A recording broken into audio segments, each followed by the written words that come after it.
Bonjour, bienvenue dans le studio des experts. Alors, comme chaque semaine, on va passer l'actualité en revue. On va parler cette semaine des mesures sanitaires qui sont à revoir, des cris liberté, liberté entendus au bois de la Cambre, des tests et des vaccins à disposition, d'un bourgmestre absent et de grève, et notamment une grève générale.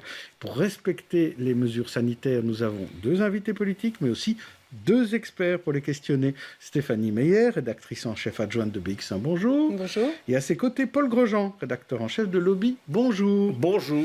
Alors, les mesures sanitaires du gouvernement de la Vivaldi sévèrement recalées au tribunal cette semaine. Annelies Verlinden, la ministre de l'Intérieur, va devoir revoir sa copie d'ici le 1er mai. Les arrêtés ministériels ne suffisent plus. Et il y a même un doute sur les sanctions passées.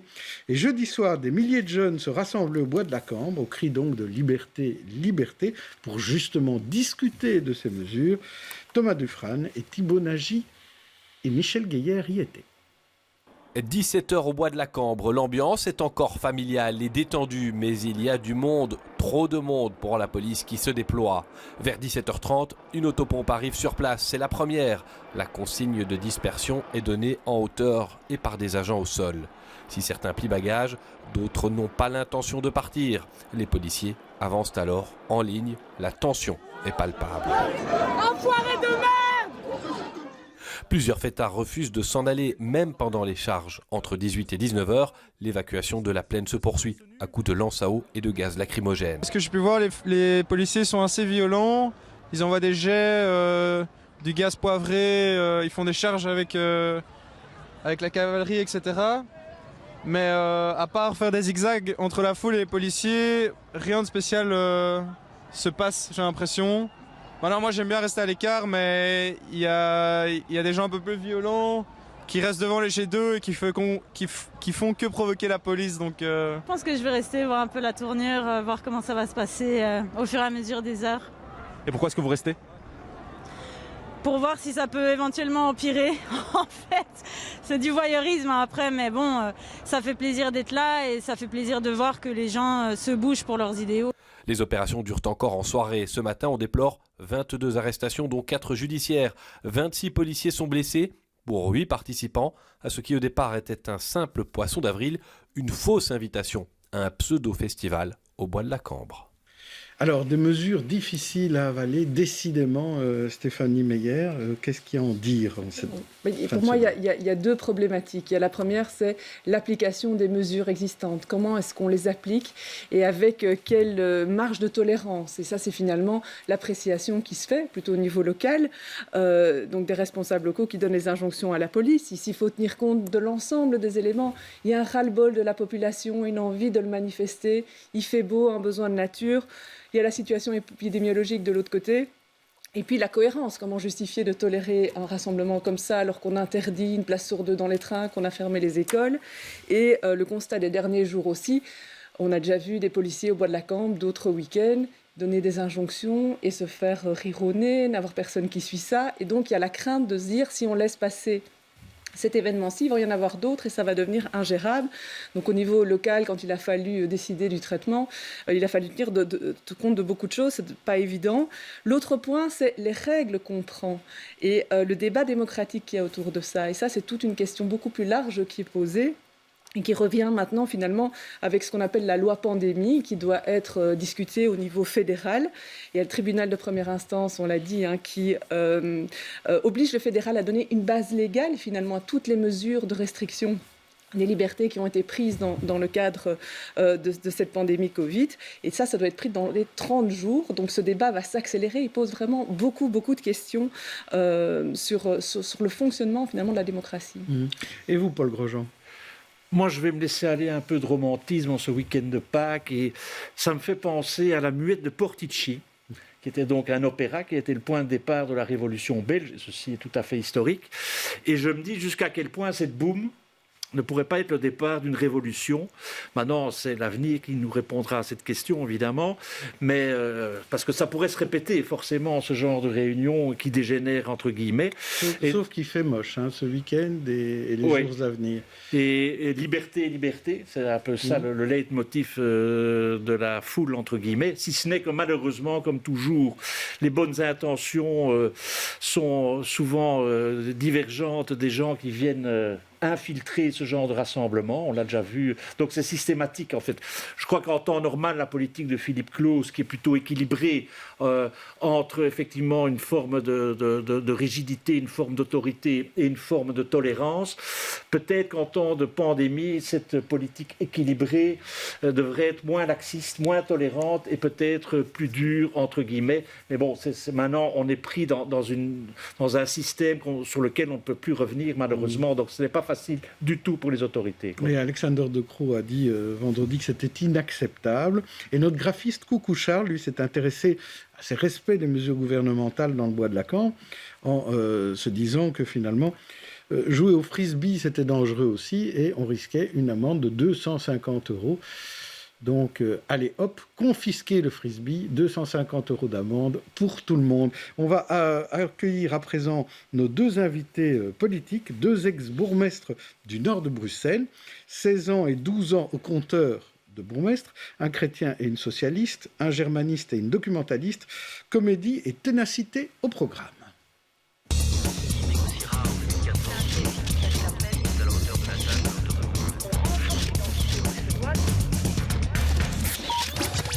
On accueille donc Joël Riguel, député bruxellois, et ex-député bruxellois, qui fut député bruxellois et qui fut bourgmestre CDH de Berchem-Sainte-Agathe de 2003 à 2019. 20 même. Oui. Joël Riguel, donc, et à ses côtés, Michel Carté, qui fut député aussi bruxelloise et qui fut bourgmestre PS de Gansoren entre 2001 et 2013. C'est exact ? Voilà. Donc 12 ans et 16 ans, voilà. Et donc, tous les deux, vous avez arrêté la vie politique, mais ce n'est pas pour ça que vous avez arrêté d'avoir des avis sur l'actualité et l'actualité politique. Alors, je vais vous demander tout de suite, d'abord à vous, Joël Riguel, comment vous lisez ces événements par rapport à ces mesures qui sont recalées au niveau légal et qui sont mal suivies quand on voit ce qui s'est passé au bois de la Cambre en fin de semaine. Bien, vous avez raison, même si on sortit de la politique, on reste citoyen et citoyen actif. Bon, c'est le malaise, je pense que Stéphanie l'a dit tout à l'heure. Aujourd'hui, tout le monde en a un peu marre de ces mesures. Hein. Faire un débat avec un masque sur la figure, ça n'est pas nécessairement agréable non plus. La plupart des gens sont raisonnables, fort heureusement, et comprennent qu'on est dans une situation qu'on n'a jamais vécue dans notre histoire contemporaine. Donc je me mets un instant à la place des dirigeants de ce pays à tous les niveaux. C'est prendre des décisions dans des situations qu'on n'a jamais vécu et dont on n'a pas nécessairement toutes les cartes en main pour être tout à fait sûr de prendre la bonne décision. Maintenant, ce sont quand même des instances démocratiquement élues par les citoyens. On peut être d'accord, on peut ne pas être d'accord, mais elles sont légitimes. Toute la procédure entre loi pandémie, arrêté ministériel, ben oui, ça se discute sur le plan légal et il faudra prévoir pour l'avenir un cadre un peu plus sérieux ou un peu plus constant. Mais en Belgique, on n'a pas d'état d'urgence ou d'état de siège comme on a pu le voir aux États-Unis. Donc il a bien fallu à un certain moment prendre des pouvoirs spéciaux. Ça, on peut le comprendre.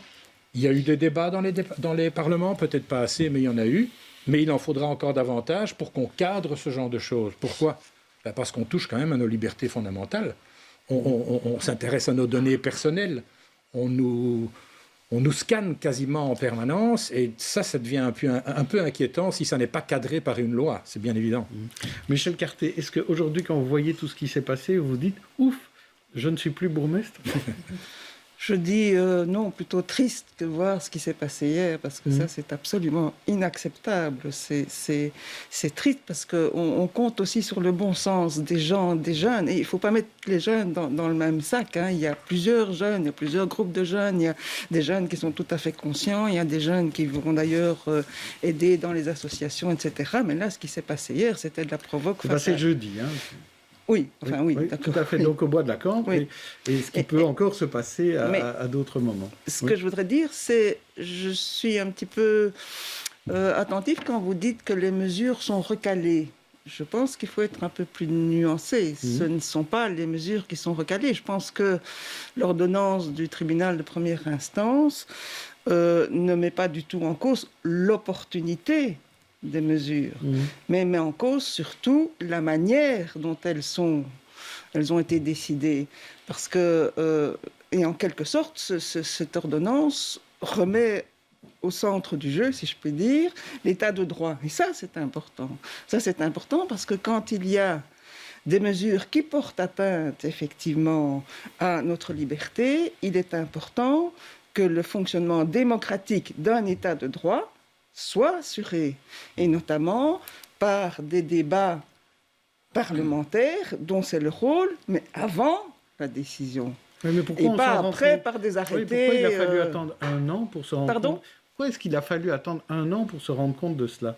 Oui, ça effectivement, et surtout qu'il y avait plusieurs instances qui se sont manifestées en disant attention, ça ne va pas. Oui, la Ligue des droits humains notamment l'avait signalé. Je pense qu'il fallait effectivement réagir plus tôt et avoir l'état de droit, c'est important. Maintenant, il y avait l'urgence, et donc s'il y a urgence, il faut effectivement agir rapidement, mais quand c'est sur une période aussi longue, il faut effectivement parallèlement à ça préparer une loi, et je crois que la loi pandémie est enfin sur la table, qu'on peut discuter aussi, d'après ce que j'ai compris. Stéphanie Meyer. Et c'est effectivement ce que le tribunal dit. Il dit, au début, on pouvait comprendre qu'on s'appuie sur la législation un peu d'urgence qui existe, mais pas au bout d'une année. Au bout d'une année, il faut avoir une base légale plus claire, plus spécifique.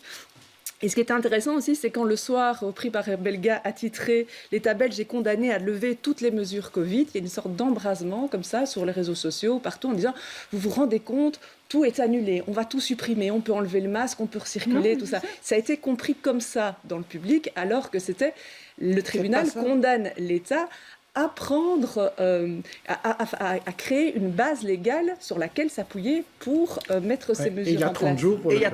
Il a 30 jours pour le faire. Et là où il y a la difficulté, c'est que, comme on le disait, c'est un débat démocratique très important. Et en 30 jours, c'est très très court si on veut pouvoir mener ce débat. Paul Grosjean. Je crois que dans un premier temps, évidemment, tout le monde était en état de sidération. Donc on était tous un peu KO debout, y compris la classe politique, comme le citoyen, comme les journalistes, etc., etc. Il y a aussi le fait typiquement belge qu'au départ, ce n'était pas un gouvernement en plein exercice. Et puis il y a la constitution d'un vrai gouvernement. Et peut-être que dans l'accord gouvernemental... Ça aurait dû se trouver. Voilà, exactement. Alors je veux revenir sur le bois de la Cambre, Joël Riguel. Quand on est bourgmestre, on s'occupe de l'ordre, de la sécurité. Est-ce qu'il faut fermer le parc ?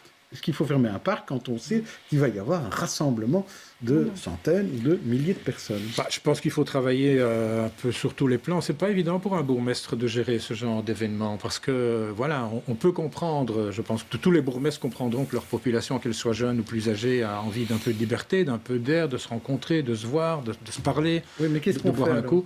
On essaye de dissuader. Je pense qu'il faut travailler aussi par l'information. Puis à un certain moment, quand il y en a certains qui ne veulent pas obtempérer, vous n'avez pas d'autre choix, puisque votre devoir, c'est de maintenir l'ordre public et de faire respecter les lois qu'on vous a imposées suivant les instances. Donc c'est une intervention au moment où ça se passe, mais pas avant. C'est pas interdire le parc, par exemple. Il faut avoir les moyens. Qu'est-ce que vous voulez? Un parc sans clôture, allez-y pour l'interdire. Vous pouvez l'interdire, vous pouvez prendre un arrêté. Et ça ne veut pas dire que ça va être efficace pour autant. Michel Carté, est-ce que Philippe Claus a bien travaillé? Il ne faut surtout pas fermer les parcs. À Bruxelles, certainement pas, parce qu'on sait qu'il y a des familles qui n'attendent que ça de pouvoir... On nous a dit, dehors, dehors, dehors. Mais justement... C'est en France qu'on a dit ça. Voilà. Oui. Non, c'est notre Premier ministre qui a dit ça aussi. Il a dit le plan plein air aussi. Voilà, exactement. Et donc, quand on a des familles qui vivent dans des logements exigus, qui n'ont pas grand-chose, et qu'il fait beau, c'était justement une journée où on était en plein été, pratiquement, alors qu'on sort à peine de l'hiver. Et donc, effectivement, il ne faut surtout pas fermer les parcs. Mais je pense qu'il y a une anticipation qui a été mise sur place parce que la police était présente, mais discrètement, et peut-être fermer les parcs, mais à partir d'une certaine heure, quand on approche du couvre-feu, et la police était présente. Et elle a effectivement... Et ça n'a pas suffi. Non, ça n'a pas suffi, mais elle a effectivement donné des injonctions pendant, si j'ai bien compris, plus d'une heure, aux personnes en disant attention, maintenant il est temps de effectivement respecter quand même les mesures, vous êtes trop nombreux. Et puis il y avait, semble-t-il, comme par hasard, une camionnette avec des baffles. C'est de la provocation. Et puis quand des personnes, je ne dis pas que c'était des jeunes, quand des personnes se trouvent en face des policiers et les narguent, alors qu'ils sont là pour essayer de faire respecter la pandémie, les mesures, je pense qu'il faut aussi penser et rappeler à ces gens-là, encore et encore, que l'ennemi, c'est effectivement la pandémie et que des personnes sont décédées. D'accord, mais au parc de la Bovry à Liège le week-end dernier, ça s'est passé beaucoup plus calmement. Il y avait aussi de la musique, mais là, les policiers ne sont pas intervenus. Si je peux me permettre, Joël Riguel et puis Paul Grosjean. Brièvement, ça pose une question à long terme, c'est l'aménagement du territoire. Quand on parle de densification dans les villes, il ne faut plus penser de densification sans oublier les espaces communs.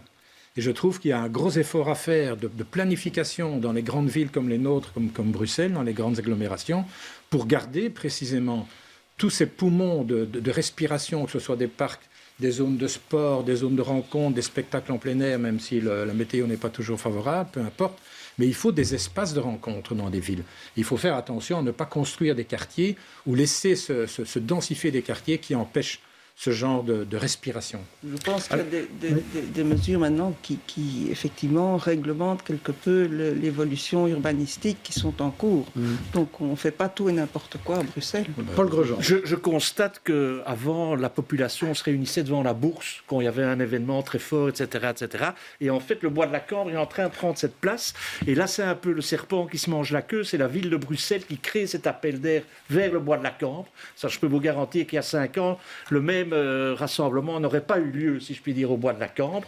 Et donc, ça, c'est les mesures. Parce que ça devient un endroit de loisirs. Voilà. Ça attire effectivement exactement. ce lieu. Oui, okay. Ce qu'il y a aussi, c'est qu'on ne peut plus manifester depuis très longtemps et qu'il y a une sorte de ras-le-bol qui s'est accumulé et que ce côté exutoire n'existe plus à travers des manifestations diverses et variées. Et donc finalement, c'était l'occasion, c'était le gros prétexte, c'est ce poisson d'avril de la boum pour trouver un endroit pour exprimer ce ras-le-bol global. Oui, sans doute. Michel Carté, pour conclure là-dessus. Si je peux me permettre, effectivement, la boum, et c'était quelque peu festif aussi, et on peut comprendre qu'il y a, mais c'était d'abord la boum, c'était 1er avril, c'était une fake news, puis c'est plus une fake news, et donc il y a des jeunes qui sont venus pour effectivement pouvoir un petit peu se délasser, etc. Mais je pense que là, lorsqu'il y a d'autres manifestations au centre-ville, celle-là, il y a toujours un petit groupe qui se dit il y a peut-être moyen d'aller faire de la casse. Au bois de la Cambre, il n'y a pas il n'y a pas de magasin. Il n'y a pas de magasin. Il y a juste des branches qu'on peut incendier. Encore mieux. Il y a moins de choses. Vous avez raison. Exactement. Il y a moins de... mais il y a toujours des petits groupes qui ne cherchent que ça, c'est de faire de la casse. Je propose qu'on parle à présent des campagnes de vaccination qui se poursuivent, la semaine prochaine, des autotests feront leur apparition dans les pharmacies. Mardi, des tests PCR rapides étaient introduits dans 8 pharmacies bruxelloises. Reportage de Laura Van Dormal. S'ils ne sont que quelques-uns à avoir franchi le pas pour le moment, tout est organisé pour accueillir au mieux toute personne présentant des symptômes du Covid et désireuse de se faire tester. Ici, on a tout ce qui a été donné par le centre de testing. Jusqu'ici, les centres de testing et le cabinet du médecin étaient les seuls endroits où se faire tester. Depuis hier, cette officine et 7 autres pharmacies bruxelloises peuvent également le faire, et ce, gratuitement. On demande combien de symptômes, s'ils ont des symptômes qui leur permettent de faire le test. Si ce sont des patients qui sont plutôt dans la catégorie, on va dire, vulnérable, grossesse, cancer ou autre, alors d'office, ils peuvent faire le test. Il y a aussi les symptômes qui sont plutôt sévères, comme la perte du goût, de l'odorat. Et pour savoir si le patient est positif ou non au Covid, les pharmaciens emploient des tests antigéniques rapides. D'après la gérante de cette officine, ils sont fiables à 95%. Mais attention, ces tests ne doivent pas être pratiqués n'importe quand. On doit pouvoir faire le test dans les 5 jours, en comptant le jour 1 des symptômes. Mais au-delà, le test PCR est alors plus sensible. Si le test est positif, on prévient bien sûr donc le centre de testing pour faire le tracing. Si on voit que les symptômes sont assez graves, on l'oriente directement vers le médecin de famille, le médecin traitant. Et alors, toutes les personnes qui sont en contact direct doivent être en quarantaine et le patient lui-même doit être en isolement pendant 10 jours. Ce testing dans les pharmacies sera évalué dans 4 semaines. Les pharmaciens, eux, espèrent qu'il sera prolongé, contents de pouvoir jouer leur rôle dans cette crise. Michel Carté, c'est pas un peu compliqué, toutes ces histoires de tests rapides, tests lents, autotests, tests PCR. Est-ce qu'on s'en sort? Je suis assez d'accord qu'il y a les autotests, les tests rapides, les tests antigéniques, les PCR, les tests salivaires. Les tests sérologiques. Oui, c'est ça. Maintenant, je pense que l'expérience pilote dans les pharmacies est tout à fait intéressante parce que ça permet à des personnes, et je pense que dans des quartiers aussi où la population n'a pas de médecin traitant, ne veut pas aller, ne sait pas comment aller dans des tests. Et quand ils ont des symptômes, si j'ai bien compris, je pense que c'est quand ils ont des symptômes, mais c'est la proximité aussi. Il faut jouer sur la proximité pour ces gens-là, d'autant plus que à ce moment-là, il y a le pharmacien, on le connaît, il le fait.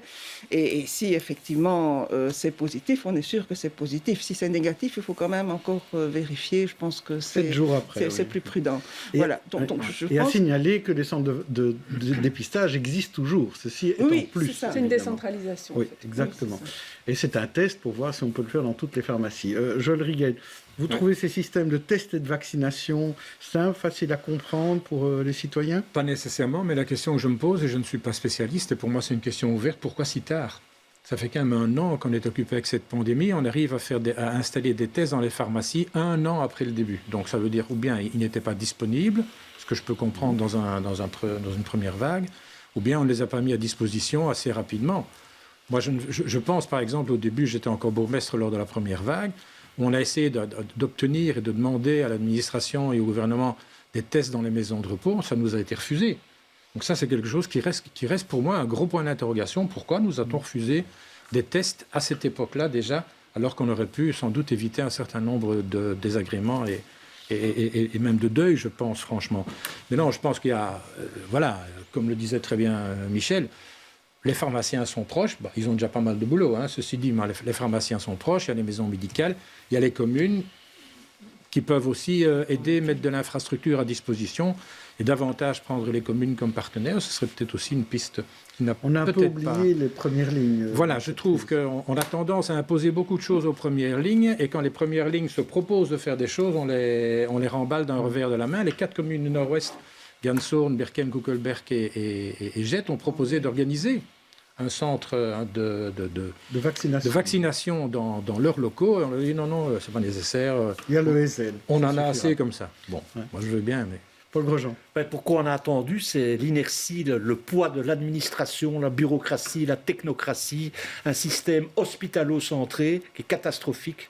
Et comme vous dites très bien, il faudrait que les gens de première ligne puissent beaucoup plus tôt intervenir, à mon avis, pour éviter précisément qu'il y ait un engorgement dans les hôpitaux. Mais bon, ça, il faut refaire le monde pour ça. Et alors, une erreur historique, à mon avis, moi je me tourne vers vous deux, c'est au moment de je ne sais plus quelle réforme de l'État, on a, transféré la prévention, la politique de prévention vers les entités fédérées. Donc on a scindé la médecine curative qui restait au fédéral et la médecine préventive. Et ça, c'est un péché originel pour moi. Tout à fait. Je pense qu'en termes institutionnels, moi je ne suis pas un grand spécialiste de l'institutionnel, mais je trouve que ce pays est parfois un peu compliqué et que pour faire plaisir aux uns ou sous la pression des uns et des autres, parce qu'il y a quand même des pressions politiques qui nous viennent du Nord aussi, faut bien regarder les choses. Parfois du Sud aussi, ceci étant. Mais en tout cas, sous la pression politique, on a fait des répartitions de compétences qui disloquent un système qui devrait justement être cohérent et certainement en termes de santé. Michel Carté, là-dessus? Oui, je pense que faire un débat institutionnel, ça pourrait être tout à fait intéressant, mais je me demande si le parti de M. Riguel n'était pas partie prenante de... une polémique, oui, pas de souci, mais voilà, je pense que tout le monde a été partie prenante à un certain moment. Je dis, on peut faire le débat institutionnel, mais il y a autre chose, je pense. Prends un peu de recul, Michel. Non, ça c'est facile, ça c'est facile. Au moment où il est attaqué, ça prend un peu de recul. Tout le monde a été impliqué dans les réformes successives, dans toutes les négociations. Il faut arrêter de pointer les uns ou les autres. Tout le monde a trempé dedans.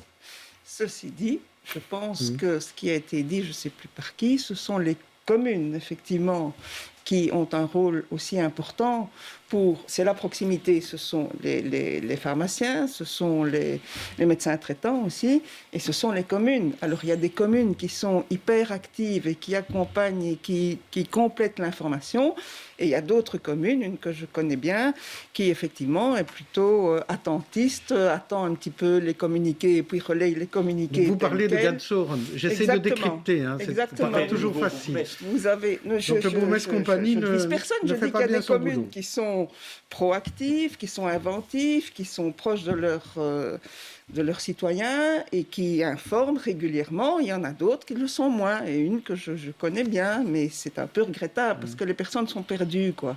Elles sont perdues. Je connais une autre commune qui informe bien ces personnes âgées parce qu'il y a eu des courriers qui ont été... Oui, par exemple, qui informe ces personnes âgées, qui a un courrier personnel, il y a les choses qui... Et il y a... C'est mon successeur, à mon avis, qui travaille. Une autre commune c'est lui qui a bien travaillé. Qui met un numéro. Le CPS fait bien son travail parce qu'il est fortement sollicité. Mais vous dites qu'il faut la première ligne, mais c'est la région qui est responsable en la matière quand même pour beaucoup. La première ligne, mais la proximité des gens, c'est souvent leur commune. Je pense que c'est important. C'est leur premier contact, c'est là.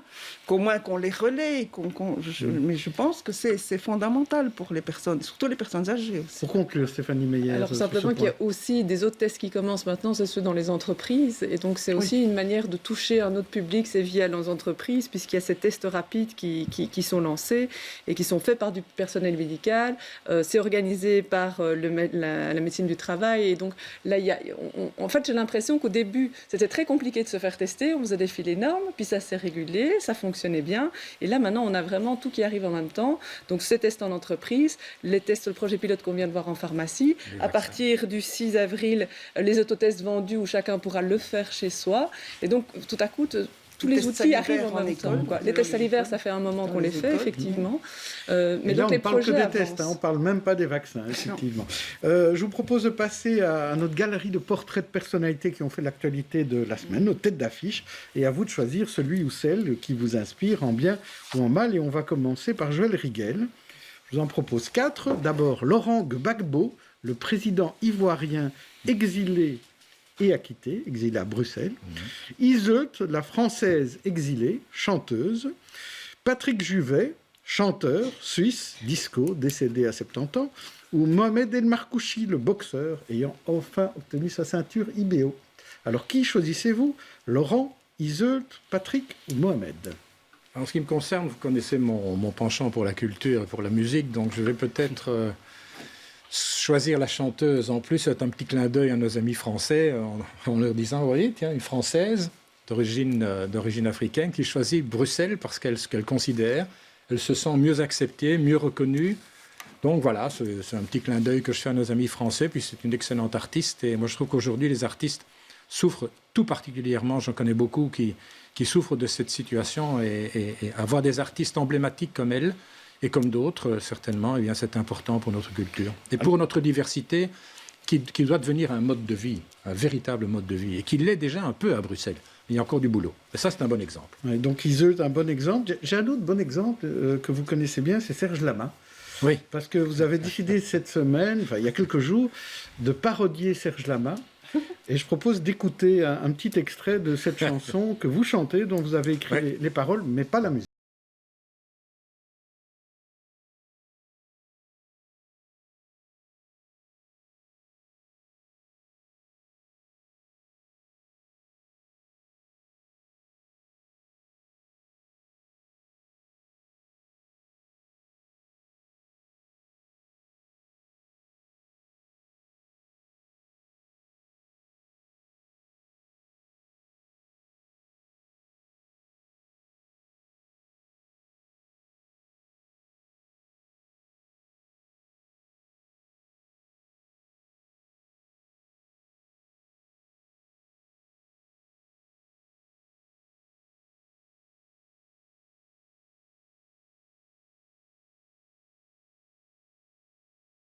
de Frank Vandenbroek. Hein, bien évidemment. C'est un petit clin d'œil humoristique parce que voilà, il y a une véritable attente. Vous savez que je suis comédien aussi par ailleurs. On a un spectacle en attente depuis 1 an, qui est le Tour du monde en 80 jours. D'autres amis comédiens sont au chômage, voire ont des emmerdements, si vous me permettez l'expression, avec l'ONEM parce qu'ils sont au chômage. On leur cherche des puces. La culture est en véritable souffrance, alors qu'on sait que ça représente non seulement, c'est un élément essentiel de notre vie, fondamental, mais en plus 5% du PIB. Donc je veux dire, il faut quand même qu'aujourd'hui, on prépare des protocoles pour reprendre les choses, vaille que vaille, mais qu'on reprenne en tout cas des activités culturelles dans ce pays. Alors Michel Carté, moi je vous en propose 4 autres de ces personnalités. Luc Van den Abbe, l'un des gardes-villes du Meeboom, disparu cette semaine. Ou alors Brad Pitt, en goguette dans la capitale, visiteur de musées bruxellois. Ou Thibaut Georgin, nouveau président des chemins de fer, la SNCB, sur le côté écolo. Ou encore Siam El Kouakibi, la députée indélicate virée de l'Open VLD, qui travaillait pour I Love Brussels. Qui choisissez-vous, Luc, Brad, Thibaut ou Siam? C'est difficile, hein. Tout d'abord, moi je... Il faut en choisir un ou on peut pas en prendre 2? Non. Oh. Non, c'est très dur, mais c'est comme ça. Oui, non, c'est un peu facile parce que, enfin bon. Ah oui. Mais je vois laquelle vous voulez. Ah, il n'y en a qu'une de toute façon. Ben oui, justement. Michel Carté, il faut en choisir en tout cas. C'est bien ne ça. tournez pas autour du pot. Le folklore bruxellois. Je tourne pas, mais je tourne pas autour. C'est vrai que le folklore bruxellois, je vais prendre effectivement. Alors Luc Van den Abbe. Il va souffler, hein. Voilà. Mais donc, je pense que c'est tellement important le folklore bruxellois et effectivement, c'est une personne qui a été, d'après ce que j'ai lu, hein, je ne connais pas, particulièrement emblématique et il faut entretenir le folklore bruxellois et le Meeboom, c'est en plein mois d'août. Espérons que cette année-ci, le Meeboom pourra se passer convenablement, c'est important. Il s'est passé aussi l'année dernière, hein, en plein confinement. Il y a eu, parce qu'effectivement, il y a ce souci aussi de la ville de Bruxelles de garder effectivement des activités, le folklore, la culture. Et effectivement, Joël a bien souligné l'importance de la culture. Je crois que c'est fondamental, particulièrement dans cette période, alors qu'ils sont aussi confinés, mais ils font preuve aussi, les artistes, d'imagination. Il y en a qui se présentent dans les vitrines, qui sont, pas se mettant en vitrine, hein, mais qui font des qui se produisent derrière la vitrine. Et donc, c'est apprécié par les enfants, par les passants. Et donc, ils ont de l'imagination pour être toujours présents. Et donc là, je rends hommage effectivement à cette personne qui a été très active. Voilà, à Luc Van den Abbe, qui a aussi été très actif au niveau du Meeboom, et pour assurer que la culture et surtout la tradition et le folklore perdurent à Bruxelles, c'est tellement important. Je vous propose à tous les deux 5 infos de la semaine, laquelle vous a plu, laquelle vous a énervé, pourquoi. Tout d'abord, les gags du 1er avril. L'Evergiven, qui était remis à flot en début de semaine. Le Chicon, qu'on a mis au patrimoine bruxellois et international. La prostitution décriminalisée, c'est une proposition de ministre de la Justice. Ou la Belgique, qui est en retard sur ses objectifs climat. Eh bien, Michel Carté, qu'est-ce que vous choisissez parmi ces 5 infos? Donc, c'est soit une info à commenter, soit chose qui vous énerve ou qui vous fait plaisir. Mais j'aurais tendance à dire la Belgique est en retard sur le climat. Si j'ai bien compris, c'était l'OCDE qui c'est bien ça, qui nous tense un peu parce qu'elle est très inquiète au fait que l'on ne pourrait pas atteindre les objectifs qui sont prévus dans la lutte climatique. Et donc, la ministre de l'Environnement, Katabi, si je ne me trompe, a effectivement répondu qu'elle... Katabi. Voilà, oui. Zakia Katabi, qui a effectivement répondu qu'il y a un accord de gouvernement pour remettre effectivement ces problématiques-là en priorité et veillera à ce que effectivement... Mais qu'est-ce qui vous énerve ou qu'est-ce qui vous ravit là-dedans? Ça vous énerve? Ce qui me ravit, c'est que dans l'accord de gouvernement, on a mis effectivement la priorité sur cet aspect-là, et ce qui devrait redonner quand même un peu de confiance et pouvoir rassurer, je l'espère, l'OCDE pour que l'on puisse atteindre cet objectif. Alors, et vous, Joël Rigel, sur ces 5 infos Moi, ce qui m'a frappé, c'est l'Evergiven, parce qu'au moment où ce bateau va bloquer le canal de Suez, on est en train de paniquer parce que ça va ralentir l'économie mondiale. on va perdre des milliards et des milliards et des milliards et on donne 0,4% aux travailleurs chez nous en Belgique. Oui. Là, franchement, je pense que le contraste est un peu énervant. Il y a un autre que j'aime bien, c'est le chicon, parce que c'est un peu plus terre à terre, j'en conviens, oui, mais c'est important. Le chicon. Il y avait des chicons dans les green. Oui. Ah bon? Il y avait certainement. C'est qu'il y avait des moutons. Mais... Alors, on en vient quand même au sujet de cette émission. Pourquoi est-ce qu'on a invité et Michel Carté et Joël Riguel? C'est pour parler de ce statut du bourgmestre et des bourgmestres. Et se demander, est-ce que c'est un boulot à temps plein? Parce que, en tout cas, à Forêt, il y avait 2 bourgmestres en même temps. En tout cas, il y avait 2 traitements de bourgmestre en même temps. Il y avait un absent, il y avait une faisant fonction, et le gouvernement bruxellois a précisé qu'on ne payerait pas 2 bourgmestres en même temps. Voici la réponse de Mariam El Hamidine, la première échevine bourgmestre faisant fonction, chez Fabrice Grosfilet. C'était lundi dans Toujours plus d'actu. C'est vraiment très courageux de sa part de prendre le temps et d'avoir décidé de prendre du temps pour sa famille et pour sa santé, effectivement. Et donc là, actuellement, au jour d'aujourd'hui, il a rentré un certificat médical et il attend des nouvelles par rapport à sa santé pour nous donner une date de retour. Ouais, donc c'est une sorte de burn-out. Est-ce que s'il devait choisir de ne pas revenir, vous accepteriez de devenir bourgmestre en titre, Mariam El Hamidine ? Donc la question ne se pose pas aujourd'hui. Le bourgmestre actuel est toujours Monsieur Roberti et je le remplace jusqu'à son retour. Donc à ce stade-ci, Monsieur Roberti reviendra. C'est une certitude pour vous. Pourra. Pour vous, c'est une certitude, il reviendra. Pour moi, c'est une certitude. Oui. Joël Riguel, un bourgmestre en burn-out, ça vous parle ça?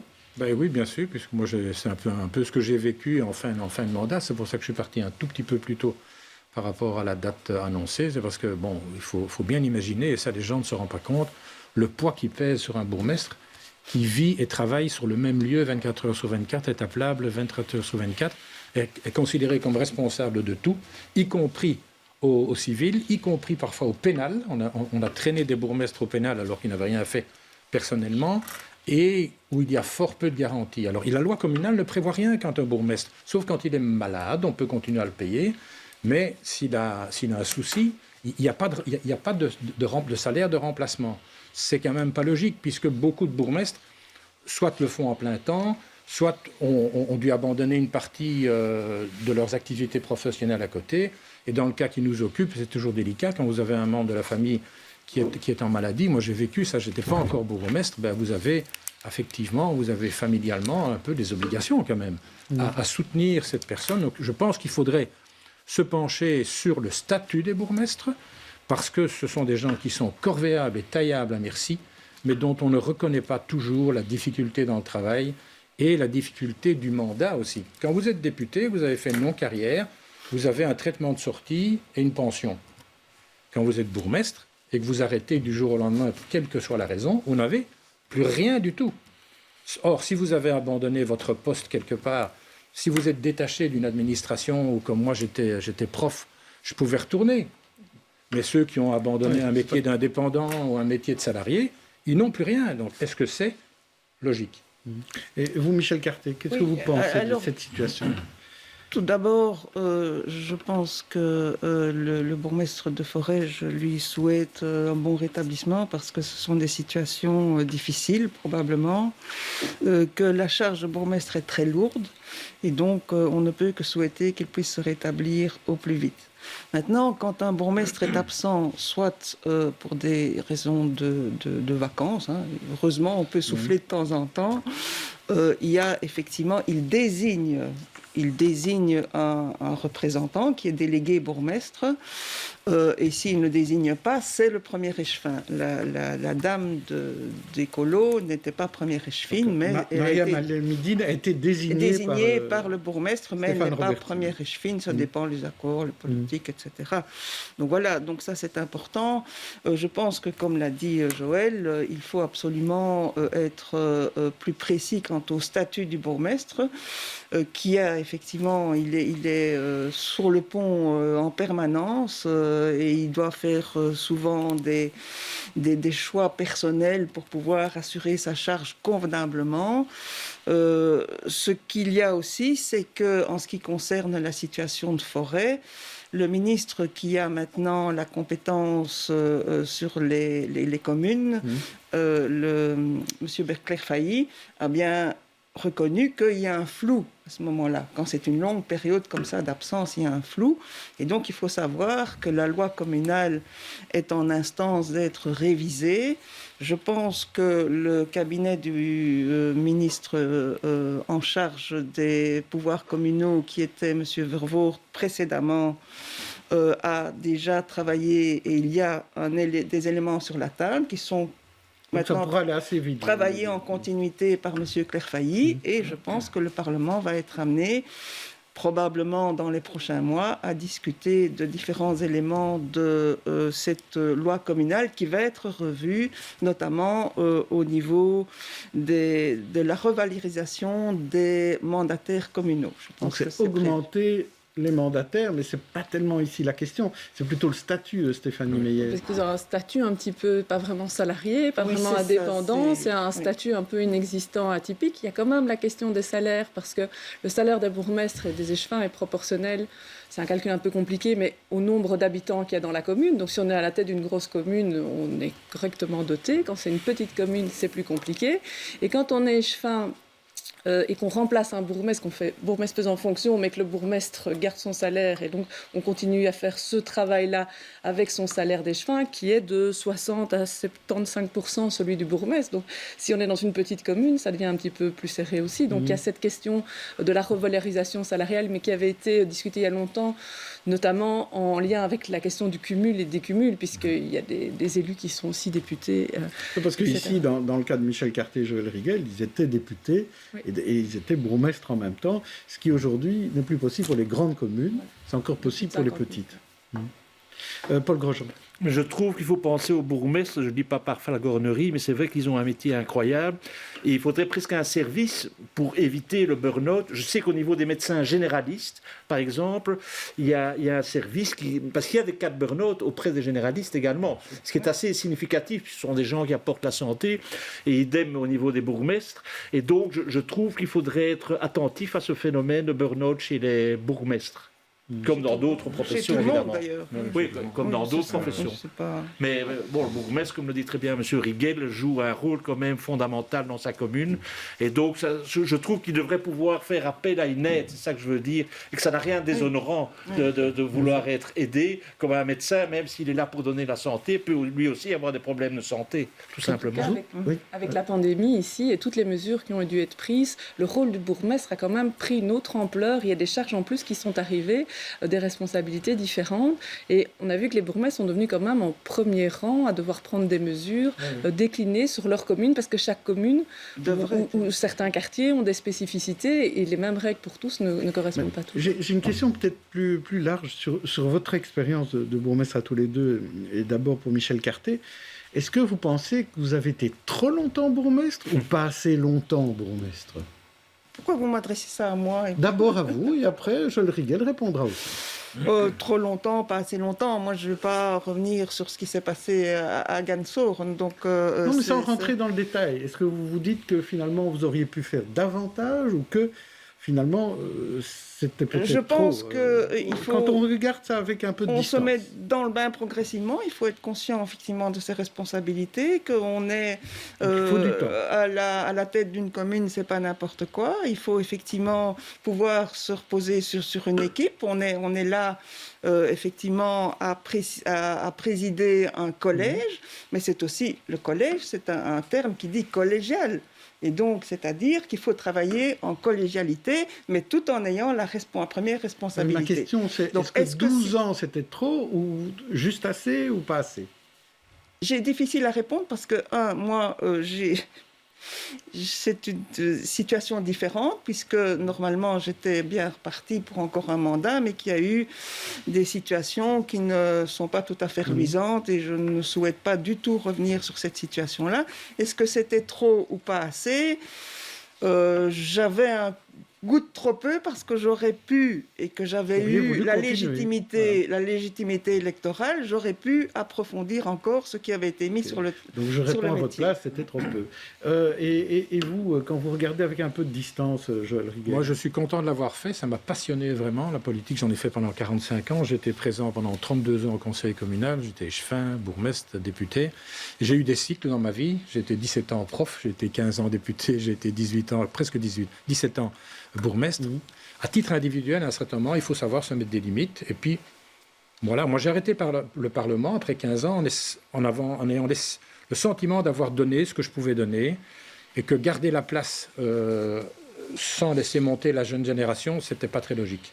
Ça m'a donné de la liberté pour faire bourgmestre encore davantage et d'autres choses aussi. Bourgmestre, je me suis arrêté par conviction, par nécessité personnelle aussi, par envie, sachant qu'il y avait aussi la suite qui était prête. Donc il faut pouvoir accepter de se retirer à un certain moment. Mais je vais peut-être poser... la situation n'est pas la même. Non, non, bien sûr, mais je vais poser plus clairement la question. Est-ce qu'il faut limiter le nombre de mandats de bourgmestre? Michel Cartier. Ça, au moins, c'est clair dans votre question. Non, c'est une autre question. Oui, c'est un peu trop long. Vous n'avez pas répondu. Michel Cartier. Que 3 mandats, ce serait... 3 mandats, c'est bien pour Joël Riguel. 3 mandats, je vous pense aussi, que je suis assez d'accord. Oui, non, c'était la bonne question que je voulais poser. Oui, c'est effectivement, est-ce qu'on ne doit pas aussi inversement penser à une limite et tout en comprenant que vous avez un arrière-goût d'inachevé et que vous avez peut-être encore des projets. Mais bon, il y en a qui s'accrochent aussi. Mais ça repose la question du statut.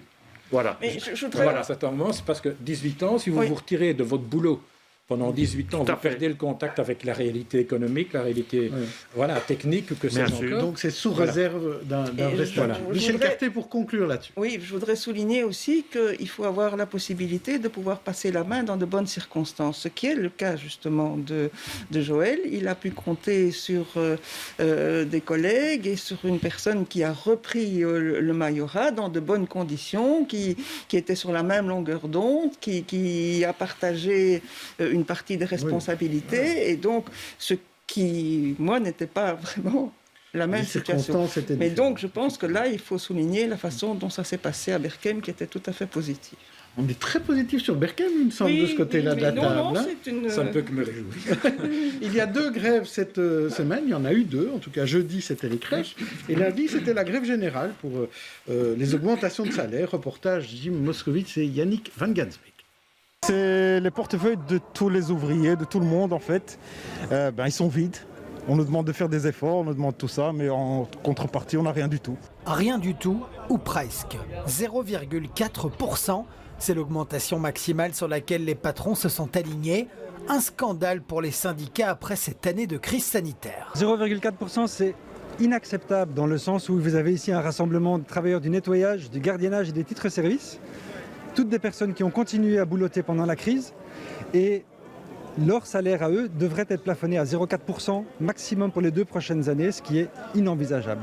Parmi les revendications, il y a donc cette renégociation des augmentations, mais pas que. Il y a d'un autre côté des travailleurs qui aujourd'hui doivent vivre avec de très bas salaires ou de mauvaises conditions de travail, et donc là on demande une revalorisation notamment des salaires minimums et des bas salaires. Quand vous voyez que certaines aides ménagères se retrouvent à être placées en chômage économique avec un salaire qui diminue de près de 50%, pour payer les factures, payer le loyer, ça devient très très compliqué. Et on a envie que le gouvernement entende ce cri d'alarme. Un gouvernement qui, selon les syndicats, aurait de la mémoire assez courte. Ce que la crise a marqué sincèrement, c'est que les travailleurs étaient les héros de ce pays. C'est eux qui ont fait tourner toute la production, c'est eux qui ont fait tourner, que ce soit de la production, que ce soit des services, c'est eux qui l'ont fait. Sans travailleurs, le pays s'arrête. Difficile de se faire entendre en temps de pandémie. Les règles sanitaires et le confinement auront plus que probablement limité l'impact de cette grève nationale. On est là, même si votre ne veut pas nous, on est là. On a déjà entendu tout à l'heure Joël Riguel qui faisait un peu mention de ces 0,4%. Vous disiez que ce n'était pas assez. Donc vous soutenez ces greffistes, même en période de Covid?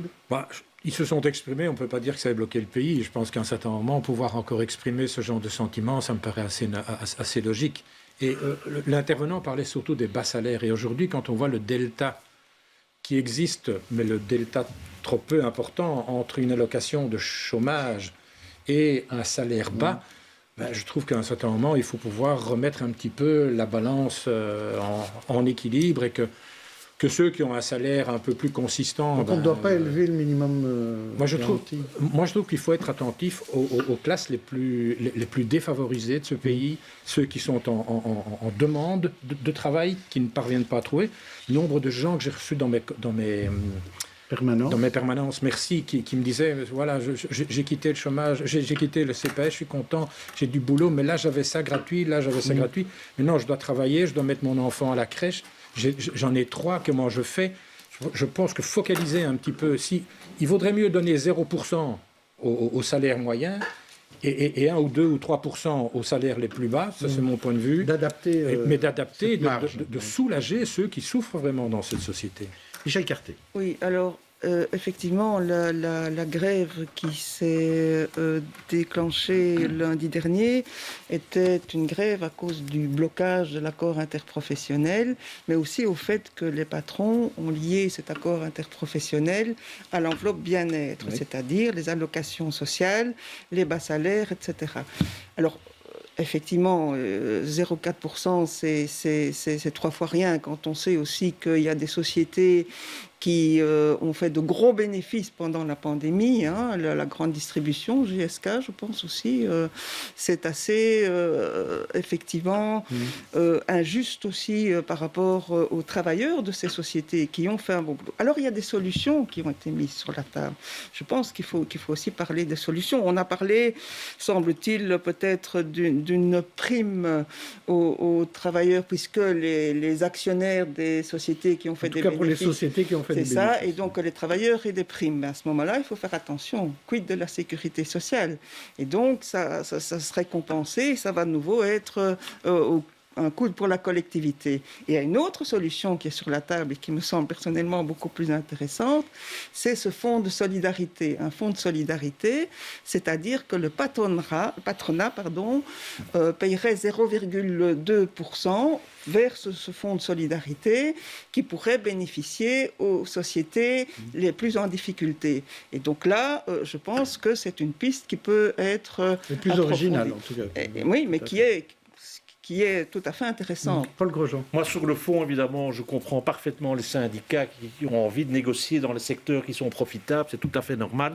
Sur la forme, je suis plus circonspect parce que je vois que tous les secteurs sont en pleine résilience et je trouve qu'on devrait inventer d'autres moyens de communiquer que la bonne vieille grève qui est héritée du 19e siècle. Je trouve ça un peu, surtout en période de télétravail, c'est un peu désuet comme façon. Donc je trouve que les syndicats devraient faire un effort de résilience, de réinventer, je dirais, les moyens de protestation, parce qu'évidemment... Par exemple on pourrait s'adresser, je dirais, à des comédiens, à des acteurs, trouver... Et vous croyez que tous les travailleurs sont comme ça, acteurs Oui, non, il y en a qui par secteur peuvent être plus imaginatifs. Ils connaissent bien la rue, ils peuvent... Oui, non, mais il y a sûrement, surtout via les réseaux sociaux, il y a peut-être moyen de... Je crois que tout à l'heure on disait, est-ce que ça a bloqué le pays? Non, ça n'a pas bloqué le pays. Or, l'idée d'une grève, c'est quand même pour avoir un levier face aux entreprises, c'est quelque part de bloquer les entreprises. C'est de se manifester pour faire pression sur une situation qui est inacceptable. Peser. Mais c'est pas bloquer le pays, c'est pas ça l'objectif. Il y a une question de communication, c'est une façon de communiquer. Et je respecte... Les réseaux sociaux, attention. Oui, non, je ne dis pas que c'est facile, mais enfin, bon, tout le monde se réinvente, pourquoi pas les syndicats, voilà. Stéphanie Meyer, un petit mot de conclusion sur ce chapitre-là? Je disais simplement on parlait tout à l'heure de la difficulté de manifester, on est limité à peu de personnes. Il y a des choses qui se réinventent sur les réseaux sociaux. Il y a la semaine passée pas mal de grands chefs de Bruxelles et de Wallonie qui ont fait une vidéo pour réclamer encore une fois la réouverture. Il n'empêche que pour se faire entendre, parfois les gens ont l'impression qu'il faut se montrer autrement. Qu'il faut se rassembler. Et quand il y a eu la grève des puéricultrices, c'était étonnant. Celles de Kuckelberg se sont rassemblées devant la maison communale de Kuckelberg, alors que c'est une problématique qui concerne toute la petite enfance, et donc pas uniquement la commune. Mais il fallait trouver un lieu symbolique, un endroit, et c'est ça qui est un petit peu compliqué par les temps qui courent. Alors qu'elles auraient dû aller au bois de la Cambre. Alors, on va passer maintenant au coup de cœur.